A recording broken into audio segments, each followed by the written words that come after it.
Eh, Kalau membaca dari putusan ini, kemudian alasan-alasan yang didasarkan oleh Hakim Konstitusi, walaupun pada faktanya dalam sidang kali ini ada dua hakim yang dissenting opinion berbeda pendapat atas putusan tersebut, bisa dipastikan bahwa nantinya dalam pemilu berikutnya, kalaupun ini akan ditindaklanjuti oleh otoritas pembuat undang-undang, ini tidak akan lagi istilah ada koalisi oposisi yang menguntungkan sebagian pihak tertentu saja, begitu Mas? Bahwa nanti akan ada koalisi atau partai politik bergabung ya untuk bisa mengusung satu pasangan calon itu tetap diberikan kesempatan dan itu diperbolehkan. Bahkan tadi itu juga di-mention secara eksplisit dalam pertimbangan hukum MK. Tetapi penggabungan atau koalisi partai politik untuk mengusung satu pasangan calon presiden itu tidak lagi quote and quote dipaksa dengan persyaratan minimal persentase kursi DPR atau minimal perolehan suara pemilu legislatif. Sekali lagi, tidak lagi dipaksa dengan ketentuan ambang batas pencalonan presiden. Kalau partai politik mau bergabung, mau berkoalisi, mau mengusung satu pasangan calon, itu biarlah terjadi secara alamiah, sesuai dengan konsensus yang dibangun oleh partai politik yang satu dengan partai politik yang lain. Tidak ada yang terkesan dominan, begitu ya? Betul, karena yang terjadi selama ini kan justru sebaliknya. Partai politik yang punya kursi banyak, partai politik yang punya perolehan suara banyak pada pemilu sebelumnya, seolah-olah mendominasi proses pencalonan presiden dan bisa mengendalikan arah konstelasi pencalonan presiden. Nah, dengan ketentuan ini, partai politik bisa punya kesempatan mengusung kader sendiri dengan jauh lebih leluasa. Publik pemilih pun bisa mendapatkan calon presiden yang jauh lebih banyak dan jauh lebih beragam. Oke, kita kan inginnya juga memastikan bahwa perjalanan pemilu nanti akan berjalan efektif begitu, efektif, efisien. Dengan tidak adanya ambang batas ini memungkinkan bahwa akan banyak calon yang muncul di publik begitu untuk maju di pemilihan presiden nantinya. Memastikan bahwa efektif, efisien, tokoh-tokoh yang maju punya kualitas yang bisa saling kompetitif satu sama lain begitu. Bagaimana cara bisa memastikan kualitasnya juga bisa bagus begitu, Mas? Satu, itu menjadi kewajiban partai politik untuk melakukan rekrutmen secara baik, secara demokratis, sehingga partai politik sebagai organ demokrasi satu-satunya di republik ini yang punya otoritas mengusulkan pasangan calon presiden, maka mereka bertugas untuk menemukan figur kader terbaik untuk bisa diusung menjadi calon presiden. Itu pertama. Nah, yang kedua, Mas, ini adalah pemilihan presiden, bukan pemilihan RT, kepala desa, bupati, dan gubernur. Orang yang ingin maju menjadi calon presiden pasti berhitung betul apakah dia secara kapasitas, secara intelektualitas, kapabilitas itu memenuhi kualifikasi menjadi calon presiden di negara sebesar Republik Indonesia ini.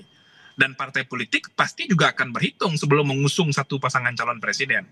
Jadi jangan membayangkan semua orang akan berbondong-bondong menjadi calon presiden, tidak. Sebanyak-banyaknya calon presiden yang akan bisa muncul dengan ketentuan ambang batas pencalonan presiden yang sudah dinyatakan tidak ada oleh MK karena bertentangan dengan konstitusi, ya jumlahnya nanti akan sebanyak sejumlah partai politik yang lolos menjadi peserta pemilu saja. Dan kita semua tahu untuk jadi peserta pemilu itu kan syaratnya berat sekali. Harus punya kepengurusan di semua provinsi, harus punya syarat keanggotaan di 75% kabupaten kota di setiap provinsi, punya kepengurusan, punya basis organisasi yang baik. Nah, itu tidak mudah. Nah, makanya perbaikannya juga mesti menyeluruh. Partai mesti memperbaiki pola kaderisasi dan rekrutmen politiknya. Kemudian proses verifikasi menjadi peserta pemilu juga sudah sangat ketat. Dan itu sudah dilaksanakan dan mesti dilaksanakan dengan baik. Jangan dimanipulasi lagi seperti pemilu 2024 yang lalu. Nah, ini yang akan memberikan perbaikan yang jauh lebih sistemik ya terhadap proses pencalonan presiden. Dan Anda tadi sudah sempat menyinggung masalah pembelajaran kita di pemilu 2024. Terlepas bahwa putusan ini sepenuhnya pertimbangannya datang dari para hakim konstitusi, tapi Anda merasa hakim konstitusi ini juga mendasarkan putusannya dari pembelajaran dari Pilpres sebelumnya? Pasti. Saya yakin betul bahwa fenomena pencalonan presiden pada tahun 2019 dan tahun 2024 itu mempengaruhi perubahan konfigurasi sikap hakim konstitusi yang ada sekarang. Karena kalau dibandingkan dengan, ini kan bukan permohonan pertama, Mas. Kalau kita lihat permohonan terkait dengan ketentuan ambang batas pencalonan presiden, khususnya pasal 222 Undang-Undang Nomor 7 Tahun 2017 tentang pemilihan umum itu sudah hampir 35 kali diuji ke MK.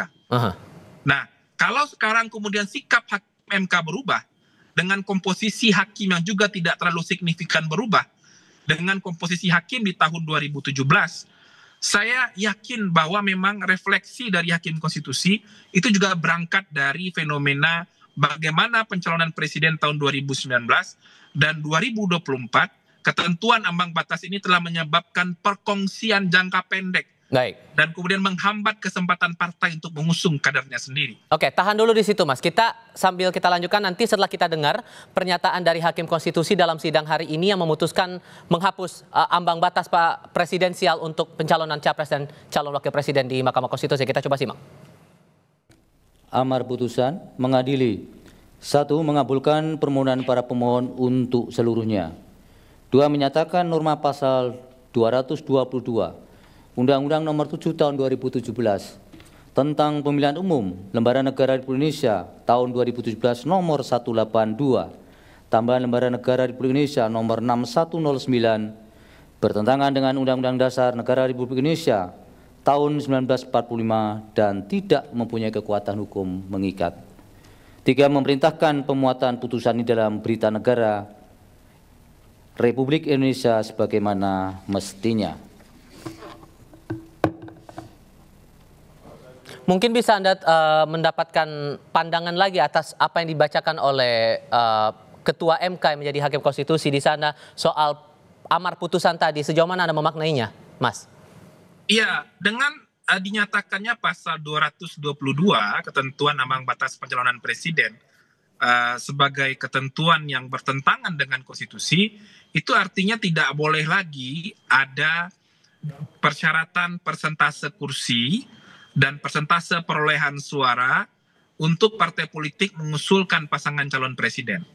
Dan artinya tidak boleh lagi ada ketentuan ambang batas pencalonan presiden untuk pemilu 2029 dan pemilu-pemilu ke depannya. Nah, kalau kita baca juga dari pertimbangan-pertimbangan hukum MK tadi di putusan ini, juga dijelaskan pembentuk undang-undang mesti mengatur rekayasa elektoral untuk memastikan tidak hanya ketentuan ambang batas pencalonan presiden yang dihilangkan atau dihapus karena itu dianggap sebagai sebuah ketentuan yang inkonstitusional atau bertentangan dengan konstitusi, tapi juga perlu dipikirkan bagaimana kemudian pencalonan presiden ke depan itu tidak menghadirkan calon tunggal atau kemudian didominasi oleh satu pasangan calon saja. Itu artinya apa? Perlu juga pengaturan ketentuan ambang batas maksimal jumlah partai politik yang boleh mengusung satu pasangan calon. Nah, jadi ada PR rekayasa elektoral juga ya ke depan yang mesti dipikirkan oleh pembentuk undang-undang. Nah, itu juga dipertimbangkan tadi oleh MK. Bagaimana kemudian partai politik wajib menentukan sikapnya untuk mengusung satu pasangan calon dalam momentum pemilihan presiden dan wakil presiden. Jadi, jangan partai politik menjadi tidak mau mengajukan pasangan calon presiden, sehingga nanti ada calon tunggal dalam pemilihan presiden. Itu juga sesuatu yang dipikirkan dan ditimbang oleh MK dalam putusan tadi. Oke.